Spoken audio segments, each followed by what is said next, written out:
name's Tom Walker. I was raised mostly in Europe, England and Germany primarily, and then I moved to Alaska for my undergraduate degree, and then after that I came here to the University of Hawaii to do my MFA at UH Mānoa. Growing up in Europe, I traveled to a lot of museums, a lot of churches, things like that. I was really interested in kind of the history of Europe, and I think that's where I got a lot of my early exposure to art. Especially I remember going to cathedrals and churches and things like that.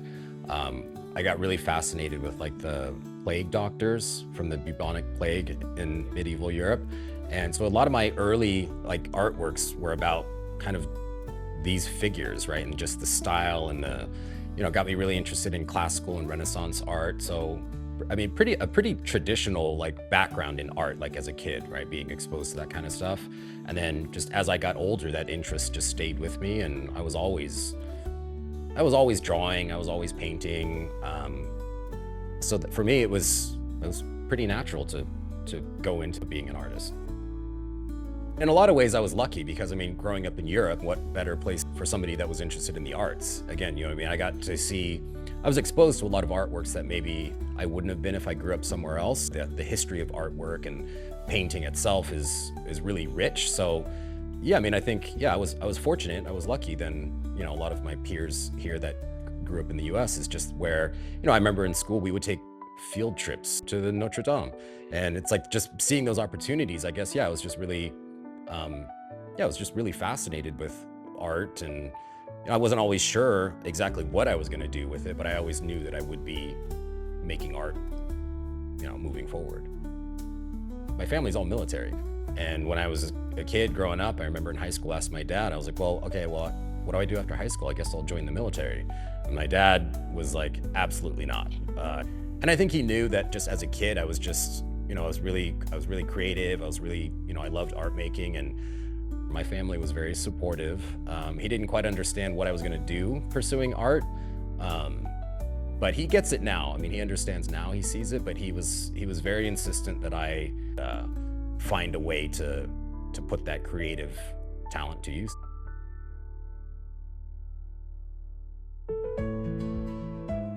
Alaska was strange because prior to Alaska, I'd never lived in the United States. I mean, I was born in the US, but like I said, I grew up in England and Germany.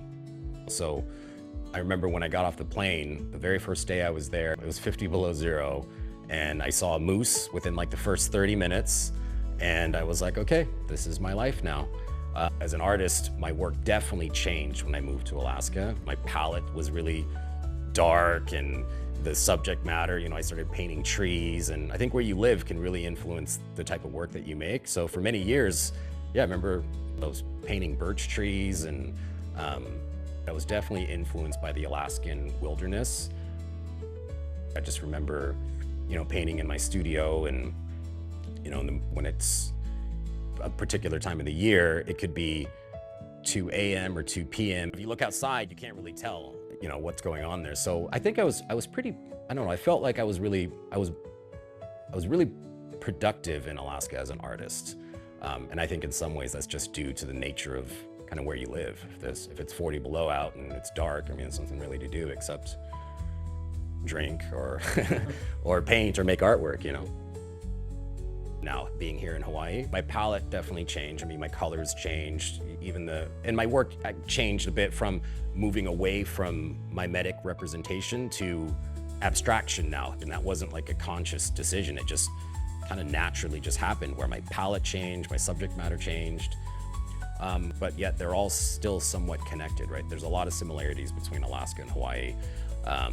In each of those places, there's a similar art community, and I've been lucky to kind of be a part of both of those areas and really be able to develop further as an artist.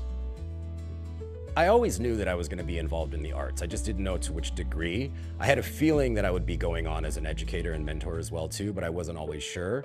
I think it was when I was doing my undergrad is when it really connected. Like I said, I'd been drawing and I'd been making artwork for a long time, but when I was doing my undergrad, my BFA in particular, I remember my thesis show. I was lucky because I had a full month-long time to prep, and I wanted to completely transform the gallery. I wanted to paint the walls black. I wanted to put in this black and white checkered floor. It was so much work, but I remember working for pretty much 3 or 4 weeks straight. And that's how I knew. That's how I knew. I was backbreaking work and it was exhausting. But at the same time, I knew, I was like, okay, this is what I'm going to be doing. My move into abstraction actually came when I moved here to Hawaii. When you go to grad school, I mean, they really challenge and push you to kind of get outside of what you've been doing, to experiment, to try new things. And abstraction kind of lends itself well to some of these theoretical concepts and ideas. So I began exploring abstraction as a way to kind of delve further into some of these existential concepts, right? And I remember seeing a printer that had malfunctioned one time in grad school, and I kind of used that as a way to feed into a painting process that began exploring these glitches and stripes and patterning. And yeah, I guess, you know, the abstraction in a way, the way that I work particularly, there's a tremendous amount of like control that I have to have. I can control this line. I can do exactly what I need to do. Let's see how much more control you can do. I wanted to be the John Henry to the printer, right? I wanted to beat the printer at its own game.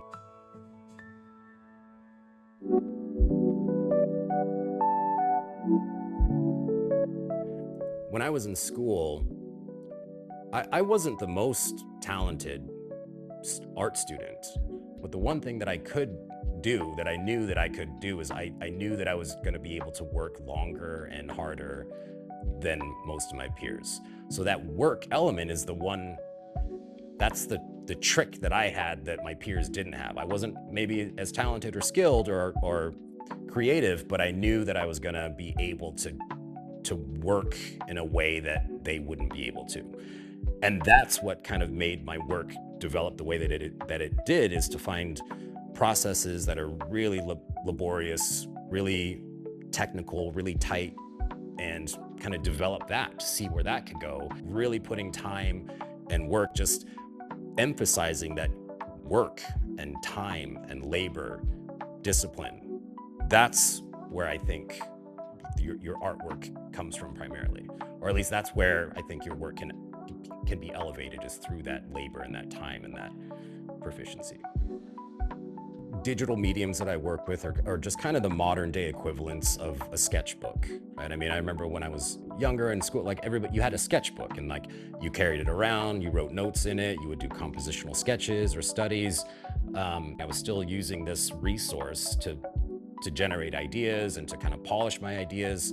But the reason why I like to work digitally when I'm creating compositions or coming up with ideas is that it's just so immediate. I can build something in Photoshop, and I can tweak things right away if I want to see what this might look like with a focus on this area, or if this needs to be a different color. I can make those changes in real time. And then once I have that, then I take that into the painting world, and then that is where all the work and the labor and the pain and all of that come from. But then at the same time, it's like a hermeneutic circle. I can get a painting to a specific place. If I'm stuck or if I want to experiment, I can take a photo of that, put it back into the digital medium, rework it there a little bit, output that back to the painting.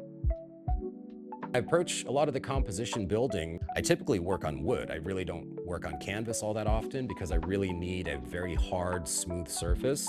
So I'll prep my gesso and I'll sand it and I'll get it down to glass, like a glass-like texture. I use a lot of tape, a lot of architectural type tools, right? Lots of T-squares, rulers, compasses, protractors, right? Just to work with hard edge geometry. I mean, if you're gonna do it, then it's gotta be precise. You can't be freehanding, right? Hard edge geometric abstraction. Brushes are important, but by the time I'm painting the piece, that's where that's a lot of the creative process is done at that point. When I'm painting, kind of all those decisions have already been made, and now I'm just kind of executing, right? But yeah, the tools I use are all the tools I use in my paintings are tools that help me make the painting not look like a painting. I definitely feel like imposing limitations or making a set of rules for myself is, I mean, creative freedom. I don't think creativity comes from the freedom to do what you want. I think creativity comes from limitation. setting up myself with rules that I have to follow. And then now the creativity is how do I navigate those rules and still do something while imposing these like limits on myself, right? I mean, I think of Ad Reinhardt. He had this list of rules for himself, and it was no color, no texture, no form. And really, at the end, all of his paintings were just black squares, right? I mean, so it's conceptual and a little tongue-in-cheek, but it's like, for myself, yeah, I stick to hard edge geometry, right? I don't blend any of my colors. I want my paintings to look like they were printed, right? So evidence of like brush strokes. Sometimes I'll even mix in like self-leveling gels, and I'll work horizontally, so even the strokes of the brush, right, the hairs of the brush aren't visible. I want everything to be flat. Again, it looked like it was digitally produced and printed. And yeah, that right there is its own limitation. Okay, how do I make a painting that looks like it's not a painting? How do I work with color and geometry where I don't mix these two, right? I'm not using gradients, I'm not blending. There's no smooth transitions between tones. It's all hard edged, clean, precise. So that by that limitation is how I push the work further. I don't think I've ever finished a piece in my life. I've taken it as far as I could have, but I've never felt like this piece is 100% finished. It's like I get a piece to where maybe the piece is finished with me, but I've never felt like it's been a completion of something. It gets to a point that maybe I don't have the skill set or the proficiency to take it any further. I wish I could, but I get to that point often where, okay, this is as far as I can take it. I think this is the largest I've ever worked. And, you know, initially I wasn't quite sure. I wanted to challenge myself a little bit. So I worked a little bit differently than I normally do with this piece. For one, I worked on top of a black gesso instead of, usually I use a gray or something like that. But I knew I wanted to make a piece that was very graphic, very illustrative, right? That black outline, right? But I also didn't want it to be something too conceptually heavy at all. In fact, I kind of didn't really want to bring any of that into it and just let the concept come out through the work and the labor and the time. I have these red cardinals and these yellow finches, and I'd never really seen them that often anywhere else on island, or at least when I lived in town, I didn't really see them. So I don't know, every day my mother-in-law has this bird feeder, and I come out in the morning, I have coffee with her, and I see these red and yellow birds, and I think there's an owl, and I guess it is a little bit of a callback to some of my earlier work. In Alaska, I did paint lots of trees and lots of birds, and you know, the summer motif, I guess, doesn't really come through with this piece, but to me it does, because this is a kind of a nostalgic reminder of Alaska for me, or at least just having Alaska on my mind and then kind of incorporating the imagery of these Hawaiian birds. I was a little bit intimidated by the scale, because one thing that I like to do with my works, because of the hard edge geometric nature of what I do, I like to be able to turn the canvas around upside down, because you know, any painter that kind of works with this method knows that, you know, if you're right-handed, you can only get particular angles right on the bottom or the right sides of things. So I had to kind of adapt with this piece, because I couldn't, you know, my previous works are always in a scale that I can turn upside down, but this piece was so big and it was tacked directly onto the wall while I was working. I can paint a little bit with my left hand, but just it's not as precise, it's not as efficient. So not being able to do that one little thing kind of panicked me for a little bit. But other than that, no, I enjoyed the scale. It was nice and big, and yeah, I think maybe I'll work larger. Maybe I'll continue to work larger. I want my work to appear as if it just popped into existence, right? You know, Kant says something about this, right? You're getting to see how the sausage is made. And for me, there's always, I like when my works make people think, huh, how did he do that? Or is that a print? What is that, a painting? Or is this cut paper that's on top? What's this little line on this edge that between these two colors, right? What is that, how is that made? I like that mystery. I like people not necessarily knowing how things were done. To me, it's really important that my hand is involved in every step of the way, from building it to coming up with the idea to painting it, all of it, right? It's like, I like to be as vertically integrated in everything that I do, right? I wanted to learn bookbinding a while back, and then that got me into, okay, well now I want to learn woodworking so I can make the hardcovers. Now I want to learn leatherworking so I can wrap the book, right? Now I'm at a point where I'm like, okay, now I want to learn how to make paper so I can do this myself, right? So it's just, I like that. I like to be able to do every step of a process.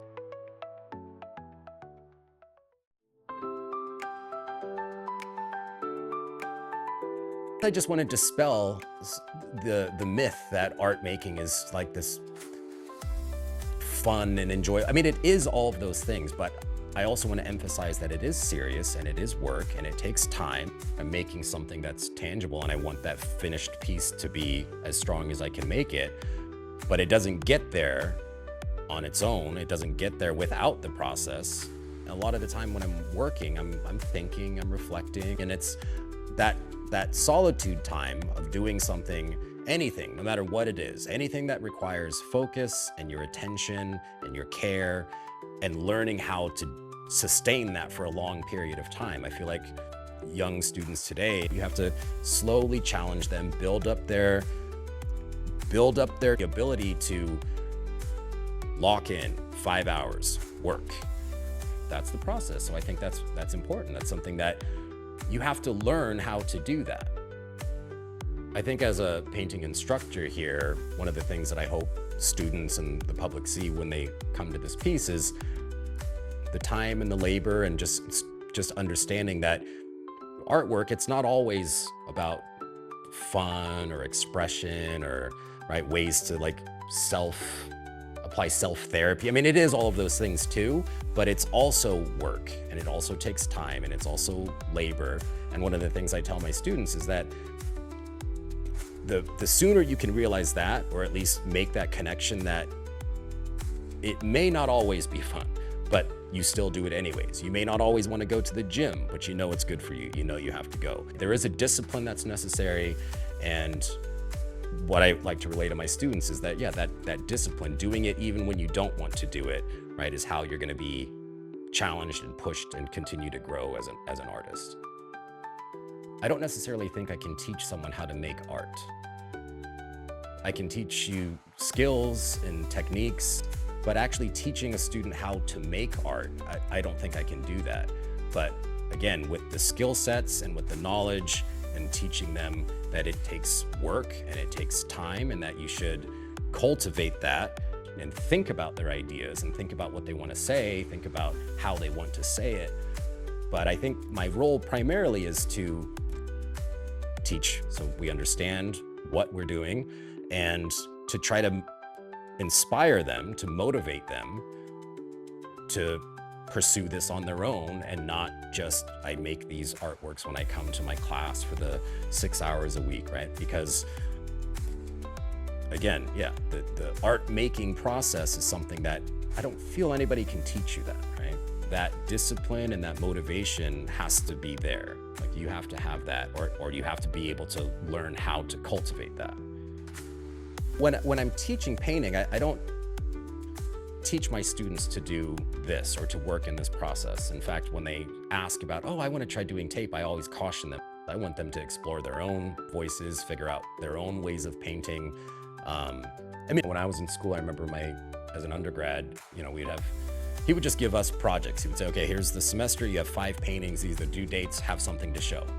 And that was him saying he didn't really care what you painted. He cared how you painted, right? How you painted, how you approached the medium, how you used the paint. I think students developing how, right, through technique, right, through an understanding of the mediums, but what they actually paint when it comes to my students that's up to them. I think the teaching aspect of what I do as an artist, it's made me more motivated and more disciplined when I work with the students, when I see them start to take off. So I wouldn't say that teaching has changed my approach to art making, but when I challenge my students to write things down, sketch things out, and actually investigate these things a little bit more. And I suppose that constant reiteration that I'm doing makes me more mindful of my own work, right? When I start to have ideas, then sometimes I go, okay, now what would you tell your students right now? Okay, sketch this out, write it down, do some research, look up some sources. So I think, yeah, that the emphasis on what I'm trying to teach them applies to myself as well. My name is Tom Walker, and this is My Monumental Summer.